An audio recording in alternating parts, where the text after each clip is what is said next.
Hello students, welcome to my YouTube channel. आप सभी का इस चैनल पर स्वागत है। स्टूडेंट्स, जो आज का हमारा टॉपिक है वो आपका फाइनेंशियल मैनेजमेंट, जो आपका चैप्टर है बिजनेस स्टडीज़ में 12th क्लास में, उसका fix capital and working capital जो है टॉपिक है। इसमें हम फिक्स कैपिटल कवर करेंगे आज, क्योंकि लेंथी हो जाएगा लेक्चर आपका बहुत ज़्यादा अगर दोनों को हम इसमें पढ़ाएंगे। डिटेल में पढ़ेंगे हम इसको, ठीक है।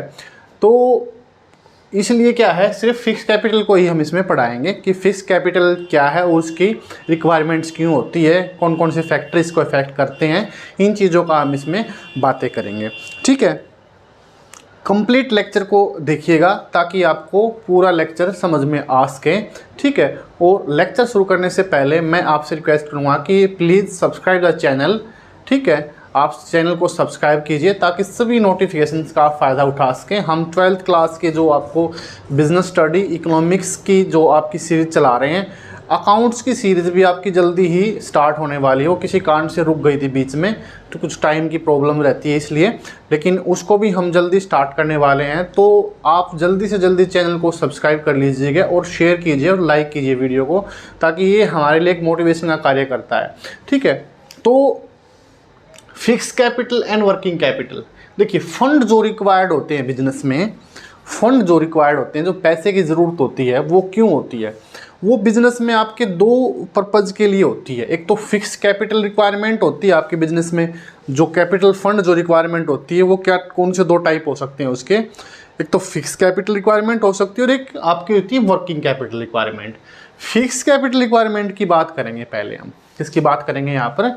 फिक्स कैपिटल रिक्वायरमेंट की बात करेंगे कि फिक्स कैपिटल रिक्वायरमेंट क्या होती है। जैसा कि नाम से ही आपको शो हो रहा है, फिक्स कैपिटल। फिक्स कैपिटल मतलब ऐसी जो कैपिटल जो फिक्स है, ठीक है, जो बार बार चेंज नहीं करनी पड़े, ठीक है। ये किसके रिगार्डिंग होती है? आपकी फिक्स एसेट्स को खरीदने के रिगार्डिंग से होती है। लॉन्ग टर्म डिसीजन से आपकी ये रिलेटेड कोरिलेटेड होती है। तो फिक्स कैपिटल ऊपर दिया fund requirement fix capital requirement होती है और वर्किंग कैपिटल रिक्वायरमेंट होती है। Fix capital it means portion of capital, क्या है ये? Portion of capital which is used for purchase of fixed assets, which is used for purchase of fixed assets. जैसे कि फिक्स्ड एसेट्स में आपकी कौन सी आ गई? फिक्स्ड एसेट्स में भी आपकी दो तरह की एसेट्स आती हैं। एक तो आपकी टेंजिबल एसेट्स हो गई और दूसरी आपकी हो गई इनटेंजिबल। टेंजिबल एसेट्स कौन सी होती हैं आपकी? जिनको आप देख सकते हैं, अपनी फिजिकली देख सकते हैं, इनको छू सकते हैं, ठीक है। और इनटेंजिबल एसेट्स क्या हो सकती है? जिनको आप देख नहीं सकते, सिर्फ महसूस कर सकते हैं। टेंजिबल में जैसे कौन सी आ गई आपकी? लैंड एंड बिल्डिंग है, प्लांट मशीनरी है, फर्नीचर है आपके, फिर ठीक है, और भी बहुत सारी चीज़ें हैं इसमें, ठीक। तो ये तो ही इसके पार्ट हो गए। दूसरा क्या है? इनटेंजिबल में क्या है? जो आपकी दिखती नहीं है। जैसे कि पेटेंट है, कोई आपने कोई पेटेंट किसी के नाम और अपने वो खरीदना चाह रहे हो, तो पेटेंट को दिखता नहीं है ना, किसी ने कोई मतलब नई चीज़ इन्वेंशन की है। कॉपीराइट से किसी के वो आप खरीदना चाहते हो, ठीक है, तो वो दिखते नहीं है। आपके गुडविल है, गुडविल कैसे दिखेगी? क्योंकि ये तो क्या है, एक महसूस होने वाली चीज़ कि गुडविल का मतलब क्या है, कौन सी चीज़ कितनी प्रसिद्ध है, कितनी मार्केट में उसकी मतलब पॉपुलैरिटी है। तो इन चीज़ों की खरीद के लिए क्या है, इन चीज़ों को जब परचेज करना चाहते हैं तो उनके लिए क्या है, फिक्स कैपिटल की रिक्वायरमेंट होती है, ठीक है। तो ये आपका था कि फिक्स कैपिटल क्या होती है और इसकी ज़रूरत हमारे को क्यों होती है, ठीक है। तो ज़रूरत के लिए फिर आगे पॉइंट है, इसकी इम्पोर्टेंस भी आप कह सकते हैं। देखिए फिक्स कैपिटल के बिना तो आपका काम चलेगा नहीं। इस डिपेंड ऑन द आपको कितनी फिक्स कैपिटल चाहिए, ये देखिए बहुत चीज़ों के ऊपर डिपेंड करते हैं, ठीक है। वो जैसे कि आपका बिजनेस का साइज़ कैसा, आपका नेचर कैसा है। अगर आपकी ट्रेडिंग यूनिट है, अगर फॉर एग्जांपल आपकी ट्रेडिंग है, सिर्फ आप ट्रेडिंग ही करते हैं, माल आपने कहीं से खरीदा फिनिश गुड्स और आपने आगे जाके बेच दिया, तो फिक्स कैपिटल की रिक्वायरमेंट इतनी ज़्यादा है ही नहीं। तो इसकी जो है हमारे को ज़रूरत क्यों है, कि इसकी इंपॉर्टेंस क्यों? देखिए ये जो है बिजनेस की जो फ्यूचर अर्निंग कैपेसिटी है ना, उसको बढ़ा देती है। फिक्स कैपिटल क्या करती है? फ्यूचर की जो बिजनेस की जो वो है हमारी अर्निंग कैपेसिटी है, उसको ये बढ़ाती है। सेकंड क्या? To improve growth of business. Growth of business के लिए भी फिक्स कैपिटल की आवश्यकता है। अगर पैसे आपने इन्वेस्ट ही नहीं किया कहीं पे, अगर अच्छी चीज़ों में, अच्छी टेक्नोलॉजी में इन्वेस्ट ही नहीं किया, तो कहाँ से ग्रोथ होगी नहीं वो। सेकंड क्या? To face competition changing world. देखिए डे बाय डे क्या है, हमारा जो इन्वायरमेंट है वो चेंज होता रहता है, नई नई तरह की अपॉर्चुनिटीज़ एंड थ्रेट्स हमारे सामने आती रहती है। तो उनका अगर सामना करना है तो हमारे को भी अपग्रेड होना पड़ेगा उनके अकॉर्डिंग, ठीक है। फॉर एग्जांपल अगर कोई किसी तरह का बिजनेस हो रहा, आपका कंप्यूटर कोई हाई क्वालिटी की मशीन ले आया या हाई क्वालिटी के उसके पास मतलब इंस्ट्रूमेंट आ गए, तो आपको भी अपने आप को अपग्रेड करना पड़ेगा, ठीक है। तो अगर अपग्रेड नहीं करोगे तो आप पीछे रह जाएंगे। थर्ड क्या, to take benefit of opportunity, अगर कोई मार्केट में अपॉर्चुनिटीज़ आ गई है तो उसका बेनिफिट लेने के लिए भी आपको क्या है, फिक्स कैपिटल की रिक्वायरमेंट होती है, ठीक। क्योंकि अपॉर्चुनिटी को आप अगर उसको ग्रैब करना चाहते हो तो उसके अकॉर्डिंग आपको इन्वेस्टमेंट करनी पड़ेगी, ठीक है। अगर मान के चलो कोई चीज़ सेल आउट हो रही है, बिजनेस गवर्नमेंट किसी चीज़ को सेल आउट करना, गवर्नमेंट यूनिट कोई सेल आउट हो रही है, वो सेल आउट हो रही तो आपके लिए अपॉर्चुनिटी है, उसके लिए क्या फंड की ज़रूरत पड़ेगी, ठीक। तो इस तरह की अपॉर्चुनिटीज़ को मतलब ग्रैब करने के लिए भी पैसे की उसकी फिक्स कैपिटल रिक्वायरमेंट होती है हमारे को, ठीक है।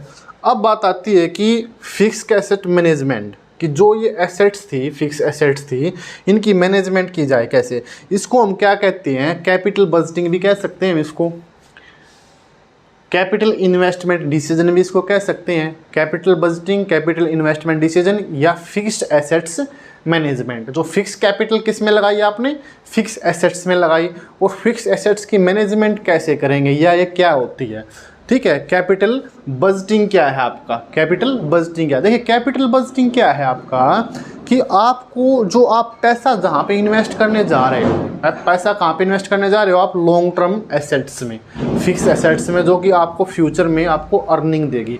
तो क्या होता है इसमें कि आपको ये डिसाइड करना होता है कि आप किन चीज़ों में इन्वेस्ट करेंगे, किन प्रोजेक्ट्स में इन्वेस्ट करेंगे। मान के चलिए आपके पास कोई 4 प्रोजेक्ट्स हैं ABCD, ठीक है। उन प्रोजेक्ट्स को कैसे आप एक्सेप्ट करेंगे, किस बेस पे एक्सेप्ट करेंगे, ठीक है, ताकि आपको फ्यूचर रिटर्न मिल सके। तो क्या करेंगे आप, उनका कंपैरिजन करेंगे कि भाई किसकी रेट ऑफ रिटर्न ज़्यादा है, ठीक है। मान के चलो 2 प्रोजेक्ट आपके पास, A प्रोजेक्ट है एंड B प्रोजेक्ट है, इनको आप कैसे सिलेक्ट करेंगे, इनका बेसिस क्या हुआ सिलेक्ट करने का। भाई आप तो पैसे लगाओगे इनमें, कैपिटल इन्वेस्टमेंट तो करोगे आप इसमें, ठीक है। फिक्स एसेट तो कैपिटल जो आप इसमें लगाने जा रहे हो कैसे लगाओगे, तो उसके क्या है, आपके कई तरीके होते हैं इसको, ठीक है। कि जैसे पे बैक मेथड होते हैं, बहुत सारे हैं, वो आपके सिलेबस में नहीं है एक्चुअली, ठीक है। वो आपके आगे की स्टडीज़ जो होती हैं, higher studies, BCom, BBA, CA वगैरह, CM या उन चीज़ों वहाँ पे आते हैं आपके हायर स्टडीज़ से रिलेटेड, मतलब कहने की बात ये। तो यहाँ पे आप इतना समझिए कि कैपिटल जो आप इन्वेस्टमेंट कर रहे हो, तो आप प्रोजेक्ट सिलेक्ट करोगे उसकी प्रॉफिटेबिलिटी के बेस पे, उसकी रिटर्न के बेस पर कि तो कितना रिटर्न हमारे को वापस करेगा, ठीक है। तो उसी प्रोजेक्ट को सिलेक्ट करोगे जिसकी रिटर्न ऑफ ज़्यादा होगी, जिसकी, ठीक है, जिसकी रेट ऑफ रिटर्न ज़्यादा होगी। तो कैपिटल बजटिंग क्या है, capital budgeting involves the planning of expenditure for assets the return from which will be realise in future time period. मतलब इसमें कैसा डिसीजन शामिल है, planning of expenditure, planning of expenditure for assets the return from which will be realized in future time period। मतलब capital budgeting में एक ऐसा decision शामिल है जो कि उन एसेट्स में इन्वेस्टमेंट करना है कि जिनसे फ्यूचर में रिटर्न हमारा शामिल होगा, ठीक है। अब इसकी फीचर्स क्या हैं, ये लॉन्ग टर्म डिसीजन है, require huge fund and risky है। देखिए ये क्या है, लंबे समय से जुड़ा हुआ, आगे के लिए फ्यूचर से जुड़ा हुआ है, लॉन्ग टर्म डिसीजन है, रिस्की है, और इसमें बहुत ज़्यादा फंड्स की आवश्यकता होती है, ठीक है। दूसरा क्या है, इसमें किस तरह के डिसीजन शामिल होते हैं, इसमें किस तरह के डिसीजन शामिल होते हैं कैपिटल बजटिंग में। प्लांट रिप्लेसमेंट है, अगर आपका पुराना प्लांट हो गया है, आपको नया प्लांट उसको लगाना, तो वो भी इसमें शामिल होगा। इनिशियल कैपिटल एक्सपेंडिचर है, इनिशियल कैपिटल एक्सपेंडिचर मतलब क्या है, जब आप बिजनेस स्टार्ट करते हैं तो आपको स्टार्टिंग में जो इनिशियल इन्वेस्टमेंट करनी होती है, प्लांट एंड मशीनरी खरीदनी होती है, बिल्डिंग खरीदनी होती है, लैंड खरीदनी होती है, फर्नीचर खरीदना होता है, गाड़ियाँ खरीदनी होती हैं, बहुत सारी चीज़ें ऐसी होती हैं जो खरीदनी होती हैं, ठीक है। वो कौन कौन से एक्सपेंडिचर, वो भी डिसीजन इसी में लगा हुआ। Expansion of the business, business को आप एक्सपेंड करना चाहते हो, आपकी एक यूनिट है, आपके पास जगह की कमी रह गई, आप दूसरी यूनिट खोलना चाहते हो, या आप जैसे कि अगर हरियाणा में यूज कर रहे हैं, आप दिल्ली में यूनिट स्थापित करना चाहते हो आपकी, या आप दूसरे स्टेट में जाना चाहते हो, गुड़गांव में, हिमाचल प्रदेश में, महाराष्ट्र, मतलब अदर प्लेस पे आप क्या है अपना बिजनेस का एक्सपेंशन का मतलब बढ़ाना चाहते हो उसको, वो एक यूनिट में भी हो सकता है, 2 यूनिट में भी हो सकता है, या उसी यूनिट में भी हो सकता है। अपग्रेडिंग बिजनेस फैसिलिटी, आप अपनी बिजनेस की फैसिलिटी है जो उसको बढ़ाना चाहते हैं, ठीक है, मतलब ऑटोमेटिक सिस्टम करना चाहते हैं, ठीक है। हम आपके पास कोई मैनुअल सिस्टम है, आपके पास मशीनें हैं वो मैनुअल चलती है, आप चाहते हो कि ऑटोमेटिक सिस्टम आ जाए मेरे पास, ठीक है, रोबोटिक सिस्टम आ जाए। जो बड़ी बड़ी एमएनसीज कंपनी वहाँ पे क्या है, रोबोटिक सिस्टम है, तो वो क्या है, फैसिलिटी को अपग्रेड करती है, ठीक है। तो इस तरह की जो डिसीजंस होते हैं वो कैपिटल बजटिंग के ही होते हैं, कैपिटल इन्वेस्टमेंट डिसीजन होते हैं वो, या capital assets management, fix assets management भी हम उसको कह सकते हैं। तो ये लॉन्ग टर्म डिसीजन है, हुज इन्वेस्टमेंट शामिल और इसमें रिस्क भी इन्वॉल्व है। तो ये चीज़ें क्या थी हमारी फिक्स्ड एसेट्स कैपिटल रिक्वायरमेंट से रिलेटेड थी और फिक्स कैपिटल क्या होती है, इसकी ज़रूरत क्यों होती है, ठीक है, किस टाइप के इसमें डिसीजन शामिल होते हैं। अब बात आती है इसमें फैक्टर्स कौन कौन से इसको अफेक्ट करते हैं, फिक्स कैपिटल जो रिक्वायरमेंट है उसको कौन कौन से फैक्टर अफेक्ट करते हैं। तो आप इसको नोट कीजिएगा, ठीक है, उसके बाद हम इसको करेंगे, तब तक के लिए आप इसको नोट कर लीजिए क्योंकि सौरभ करना पड़ेगा, जगह की कमी है इस पर। ओके,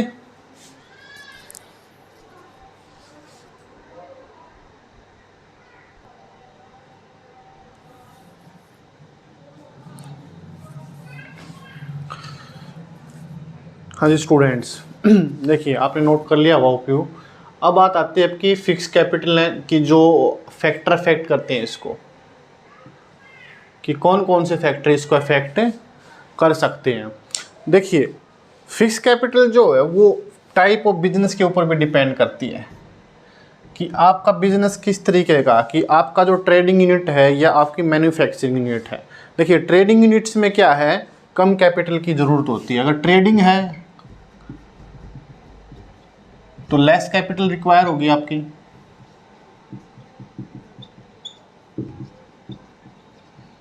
ठीक है। अगर आपकी मैन्युफैक्चरिंग है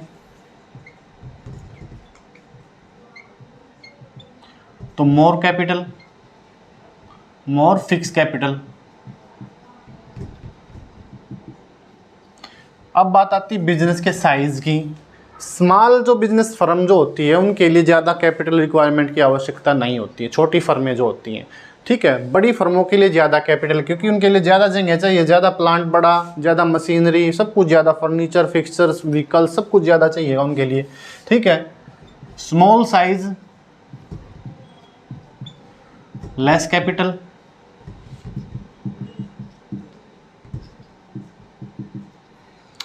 big size more capital, more fixed capital, ठीक है। डाइवर्सिफिकेशन का मतलब क्या होता है कि जब कोई फर्म अपने एक तरह का बिजनेस कर रही है और वो किसी दूसरे तरह के बिजनेस में भी जाना चाहती है। फॉर एग्जांपल आपकी कंपनी क्या है कि फ़ोन बनाने का काम करती है, क्या उसकी आपका कंपनी में फ़ोन बनते हैं, मोबाइल मैन्युफैक्चरिंग है, वो चाहती है मैं टेलीविज़न भी बना लूँ, ठीक है, या मैं क्या है टेक्सटाइल में चले जाऊँ, कपड़े के बिजनेस में चले जाऊँ। तो अगर उसके डाइवर्सिफिकेशन के प्लान है तो मोर ज़्यादा आपको कैपिटल की रिक्वायरमेंट होगी यहाँ पर, ठीक है। More capital require, more capital, fix capital require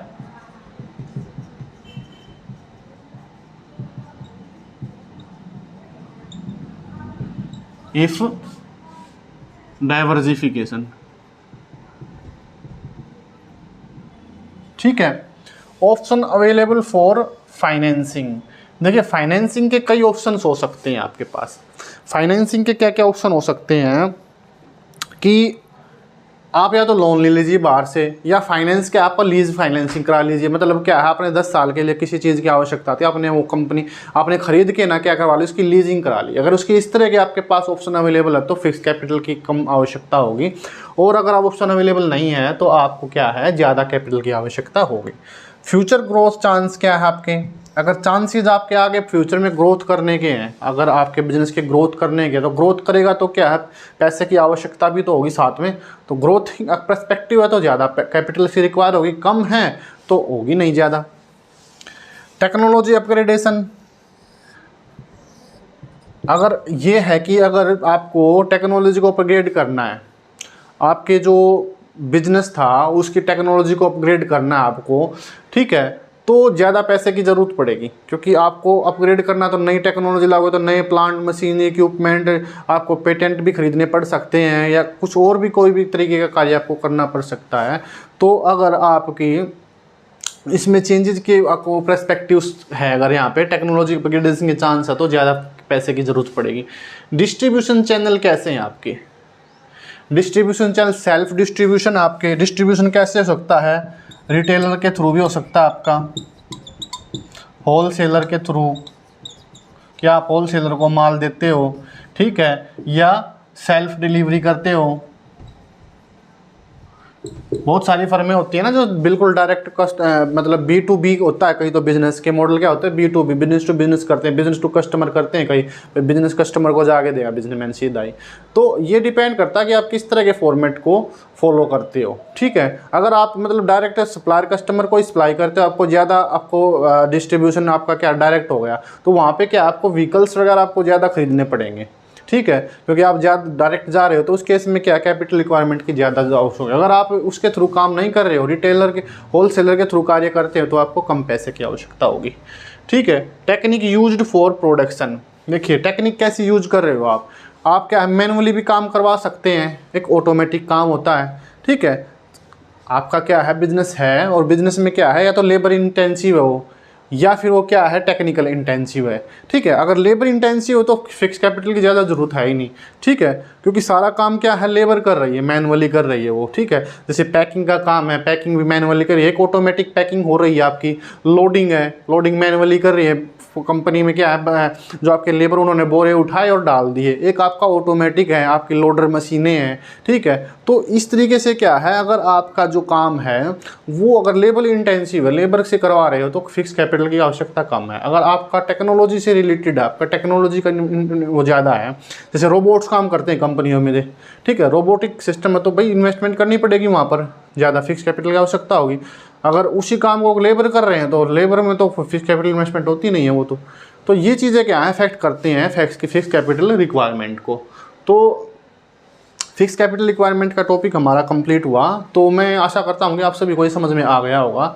अगर जो भी इसमें चीज़ में समझ नहीं आई है तो आप कमेंट्स कर सकते हैं, ठीक है, हम उनका आंसर देने की कोशिश करेंगे। जिन स्टूडेंट्स ने चैनल को सब्सक्राइब नहीं किया तो प्लीज़ सब्सक्राइब द चैनल, ठीक है। वीडियो को कंप्लीट देखिएगा ताकि पूरा लेक्चर आपको समझ में आ जाए, और आप स्किप मत कीजिएगा प्लीज़ इसको, और सब्सक्राइब किए बिना आप इसको बिल्कुल भी मत जाइएगा, क्योंकि आपका सब्सक्रिप्शन क्या हमारे लिए मोटिवेशन का काम करता है, ठीक है। अगले लेक्चर में हम क्या आपको वर्किंग कैपिटल रिक्वायरमेंट जो है उसके बारे में पढ़ाएंगे, कौन कौन सी चीज़ें उसको अफेक्ट करती है और उसकी आवश्यकता क्यों होती है बिजनेस में, ठीक है। तब तक के लिए थैंक यू वेरी मच।